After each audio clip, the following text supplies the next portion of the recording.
Another day smelt fishing. Got some lines going here. One from the roof into the holes. Let's see.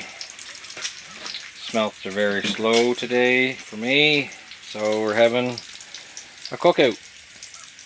When in doubt, bacon always solves the problem. Inside the hut.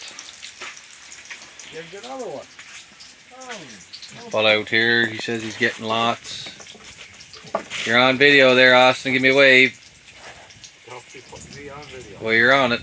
Don't be putting me on video and invading my privacy. Anyway, just another day smelt fishing in PEI. Life is good. Cheers.